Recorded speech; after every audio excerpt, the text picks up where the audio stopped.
শিবলিঙ্গের স্থাপনা সর্বপ্রথম কে করেছিলেন, আর সেই শিবলিঙ্গের পূজা সর্বপ্রথম কে করেছিলেন? এই সব কিছু জানতে হলে আপনারা আমার এই পুরো ভিডিওটি অবশ্যই শুনবেন। এই ভিডিওর মধ্যে দিয়ে আপনারা সব কিছু জানতে পারবেন।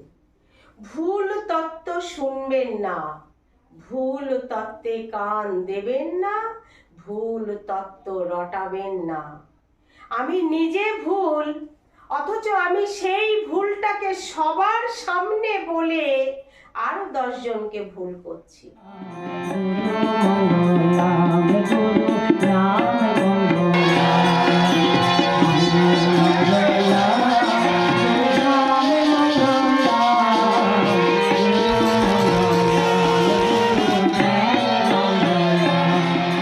শিবম সুন্দরম,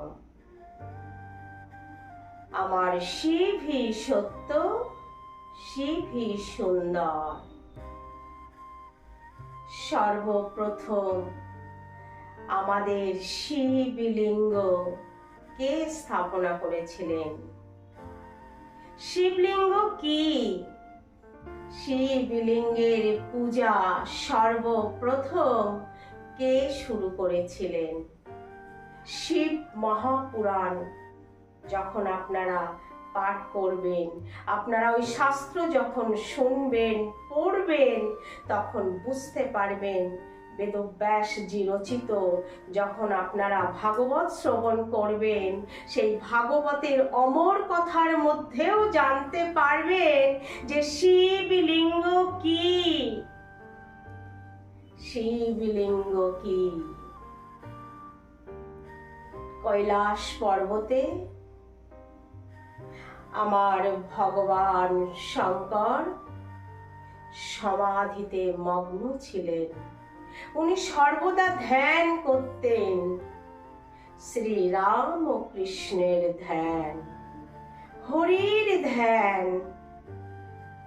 হরি আত্মা হর, হর আত্মা হরি। সর্বদা আমার ভগবান শঙ্করের হৃদয়ে হরি বাস করতেন, আর হরির হৃদয়ে হর বাস করেন। তাই হর আত্মা হরি, হরি আত্মা হর। হরর হৃদয়ে মন্দিরে হরি বাস করেন, আর হরির হৃদয়ে মন্দিরে হর বাস করেন। সর্বদা শঙ্কর ভগবান আমার শ্রীরাম ও কৃষ্ণ হরির চিন্তন করতেন, ধ্যান করতেন। এই ধ্যানে উনি সমাধিতে মগ্ন ছিলেন। এমন সময় মাতা পার্বতী এসে দেখেন যে ভোলে বাবা আমার সমাধিতে মগ্ন আছেন। মাতা পার্বতী তখন কি করলেন? নিজে হাতে শিবলিঙ্গ স্থাপনা করলেন। শিবলিঙ্গ স্থাপনা করে মাতা পূজা শুরু করেছিলেন।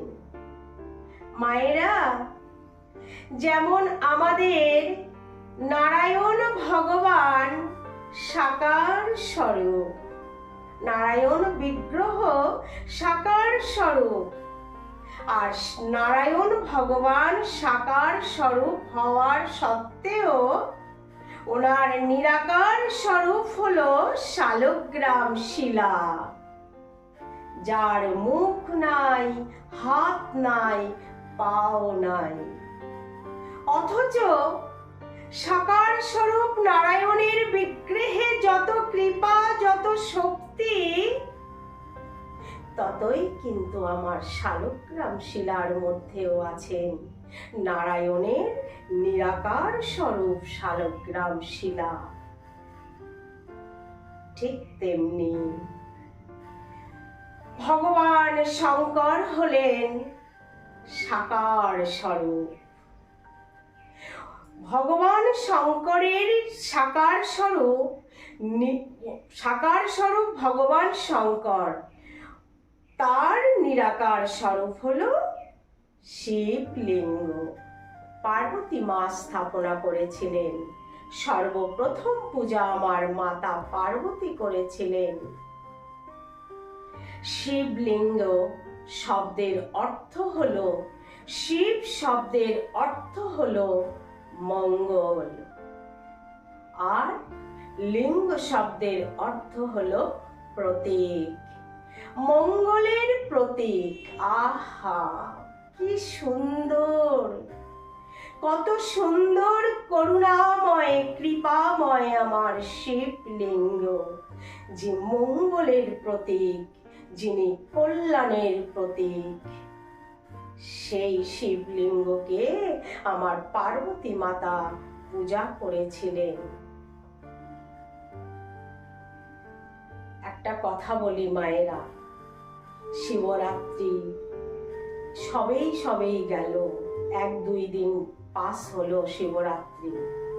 তো শিবরাত্রির আগের দিন থেকে শিবরাত্রির দিন পুরো দিন রাত প্রত্যেক মন্দিরে, প্রত্যেক জায়গায় যেন জাঁক জমক, এত আনন্দ চলে।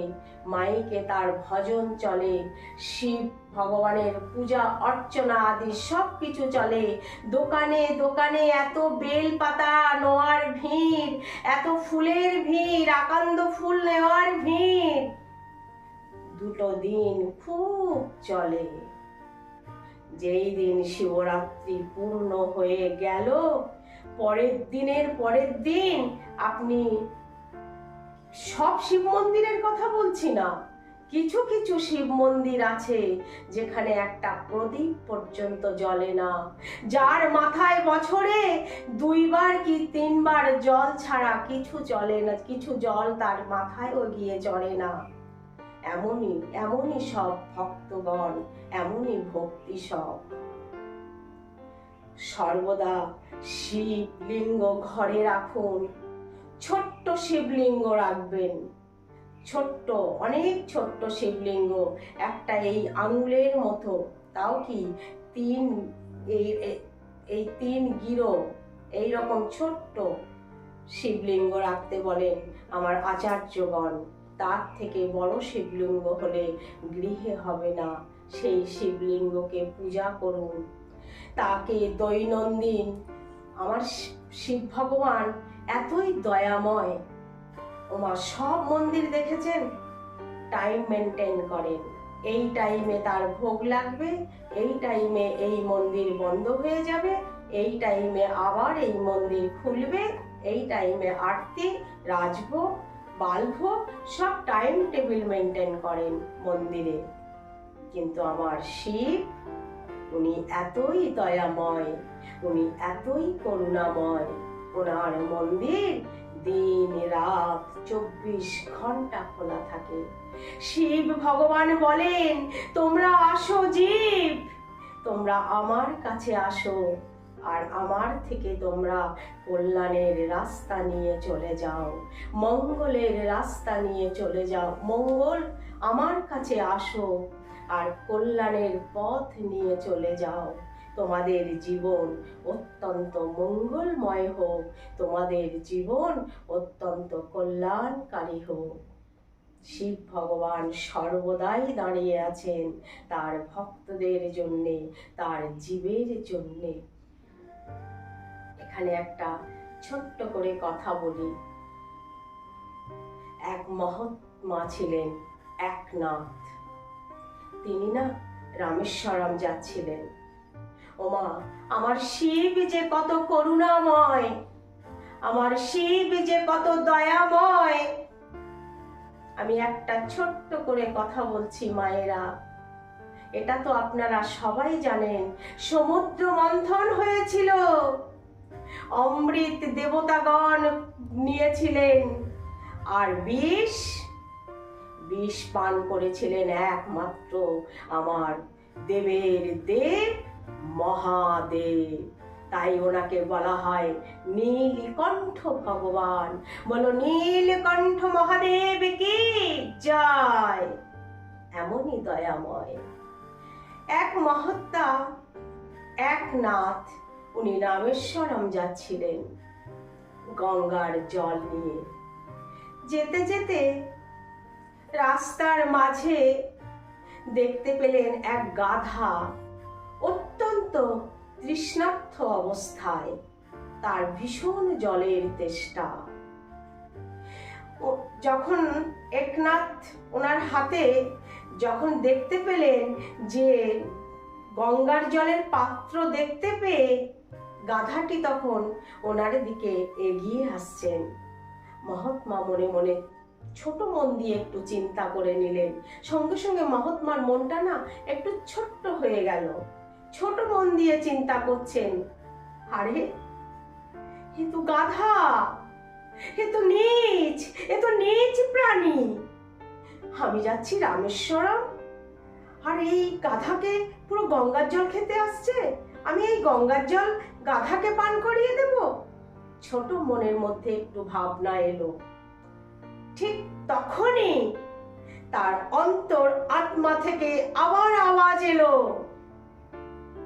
একনাথ, তুমি এই গঙ্গার জল যাকে গাধা ভাবছো, যাকে পশু ভাবছো, কে জানে তার ভিতরেই যদি রামেশ্বরম থাকে। অন্তর আত্মা থেকে আওয়াজ চলে এলো, তুমি জল তাকেই খাওয়াও। জীব জ্ঞানে শিব সেবা। মহাত্মা কি করলেন? সমস্ত গঙ্গার জল নিয়ে তৃষ্ণার্ত গাধাটিকে পুরো গঙ্গার জল পান করিয়ে দিলেন। আর গাধাটি যখন গঙ্গার জল পান করলেন, পান করার পরে বলছে, একনাথ, একনাথ, এসো একনাথ, তুমি যে রামেশ্বরমে যাচ্ছিলে না, আমি হলাম সেই রামেশ্বরম। তখন একনাথ মহাত্মা গাধাটিকে জড়িয়ে ধরলেন। গাধা তো গাধা নয়, তার ভিতরে স্বয়ং আমার শিব বাস করছেন।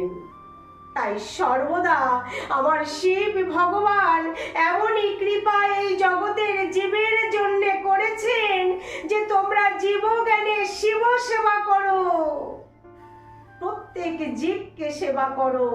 কোনো জীব ছোট নয়, কোনো জীব নীচ নয়, কোনো জীবকে তোমরা অসম্মান করো না। একটা পিঁপড়ে থেকে হাতি পর্যন্ত, একটা শিশু থেকে বৃদ্ধা পর্যন্ত সমস্ত জীবকে তোমরা স্নেহ করো, ভালোবাসো। সর্বপ্রথম তাদেরকেও কিছু প্রসাদ নিবেদন করো, তারাও তো বসে থাকে কৃপা লাভের জন্যে। যদি তোমরাই মানব জীবন হওয়ার পরে আমরা মানুষ হয়ে যদি জীবকে না ভালোবাসি, তাহলে জীবের কৃপা হবে কোথা থেকে? জীব পুনর্জন্ম যে পাবে, মনুষ্য জন্ম তারা পাবে কোথা থেকে? তাদের প্রসাদ খাওয়ার, তাদেরকে নিয়ে তাদেরকে অনেক সেবা করুন, তাদেরকে ভালোবাসুন, শ্রদ্ধা করুন। ঘরে যে পুজো করবেন তার প্রসাদের কিছু অংশ জীব, পশু পক্ষী, গৌ মাতা সবাইকে সেবা দেন। পুকুরে যান, পুকুরে গিয়ে মাছের জন্যেও কিছু প্রসাদ, তাদের পুকুরের ভেতরে গিয়েও তাদেরকে সেবা করান। পিঁপড়ের জন্য কিছু আটা, চিনি তাদেরকে দিন। এই সেবা করুন, এই সেবার মধ্যে দিয়েই আমার শিব সেবা হয়ে যাবে। আর একটা কথা মা, যখন শিবলিঙ্গতে আপনারা পুজো করবেন না, তখন একটা কথা বলি, আজকাল কারোর গৃহেই কিন্তু দেশি গৌ মাতা নেই। সুতরাং সাধু সন্ত আমার আচার্য সবাই বলেন, দেশি গৌমাতার দুধ না হলে তোমরা শিবলিঙ্গের মাথায় চড়িও না। তার বদলে ওই প্যাকেট দুধ, ওই মাদার ডেয়ারির দুধ, আর এমনকি জার্সি গৌয়ের দুধও ডালা বারণ। কিছু যদি না পাও, দেশি গৌমাতার দুধ যদি না পাও, তার দধি যদি না পাও, গঙ্গার জল আর যে আমাদের গাছে আছে শুদ্ধ ডাবের জল, গঙ্গার জল, ডাবের জল একসাথে মিক্সড করুন। তার মধ্যে ঘি, যদি দেশি গৌমাতার ঘি হয় তবে, তা না হলে দেবেন না। মধু, চাবল আর তিল, সমস্ত কিছু, কর্পূর, এসব কিছু দিয়ে শিবলিঙ্গের মাথায় জল ঢালুন। আর দধি যদি ওই জলের মধ্যে মেলান তাহলে স্টিলের ঘটিতে দেবেন, তামার ঘটি তখন ইউজ করবেন না। আর দধি ছাড়া যদি জল অর্পণ করেন তাহলে আপনি তামার ঘটিতে করে শিবলিঙ্গের মাথায় জল ঢালবেন, অত্যন্ত শ্রদ্ধা ভাবে পুজো করবেন। তার মাথায় বিল্বপত্র চড়াবেন, ধুতরার ফুল দেবেন, বেল অর্পণ করবেন। আহা, শিবলিঙ্গ এর শ্রদ্ধার প্রতীক, যিনি কল্যাণের প্রতীক, কতই না আমাদের কল্যাণ হবে। শ্রদ্ধার বিশ্বাস, শিব হলেন আমার শ্রদ্ধা, মাতা পার্বতী হলেন বিশ্বাস। এমন ভাবে মাতা পার্বতী শিবের পূজা করেছিলেন, শিবের আরাধনা করেছিলেন, শিবলিঙ্গ স্থাপনা করে তার পূজা সর্বপ্রথম করেছিলেন। যেমনই পূজা সম্পন্ন হয়েছে এমন সময় নারদ এসে উপস্থিত হয়েছে। নারদ যেমনই এসেছেন, মাতা আমার বাবাকে দেখছি না, ভগবান ভোলে বাবা কোথায়? মাতা পার্বতী বলছেন, উনি তো সমাধিতে মগ্ন আছেন, আমি এখনই শিবলিঙ্গ স্থাপনা করে পুজো করলাম, আসুন বসুন, প্রসাদ গ্রহণ করুন। তখন নারদ বলছে, বাহ, এত সুন্দর প্রসাদ আমি পেলাম, আমার এত আনন্দ হলো। তাহলে এতটুকু প্রসাদ আমি পেয়ে যদি আমার নিজের এত আনন্দ হয়, তাহলে জগতের জীবকে আমার আনন্দ দিতে হবে। তাই এই প্রসাদ যেন জগতের জীব পেয়ে থাকে, তার জন্যে আমাকে কিছু একটা কলহ জাগাতে হবে। নারদ আমার কলহ জাগাবেন, সেই কলহ জাগিয়ে দিয়ে আবার কথা শুরু হবে, সেই কথা হবে অমর কথা। হরে মহাদেব শম্ভু, হরে হরে মহাদেব শম্ভু, শ্রী গোপেশ্বর গঙ্গে, হরে হরে মহাদেব শম্ভু, শ্রী গোপেশ্বর গঙ্গে, শ্রী সোমনাথ গঙ্গে, শ্রী রামেশ্বরম গঙ্গে, শ্রী সোমনাথ গঙ্গে, শ্রী রামেশ্বরম গঙ্গে, হরে হরে মহাদেব শম্ভু, হরে হরে মহাদেব শম্ভু, হরে হরে মহাদেব শম্ভু, হরে হরে মহাদেব শম্ভু। ওম নমঃ পার্বতী পতয়ে, হরে হরে মহাদেব, হরে হরে মহাদেব। আমার মায়েরা, বাবারা, যদি আপনাদের এই ভিডিওটি ভালো লেগে থাকে আপনারা অবশ্যই সাবস্ক্রাইব করবেন। পাশে থাকা যে বেল আইকন আছে না, অবশ্যই প্রেস করবেন, লাইক করবেন, আর আপনাদের পরিবারের সমস্ত ভক্তদের কাছে শেয়ার করবেন।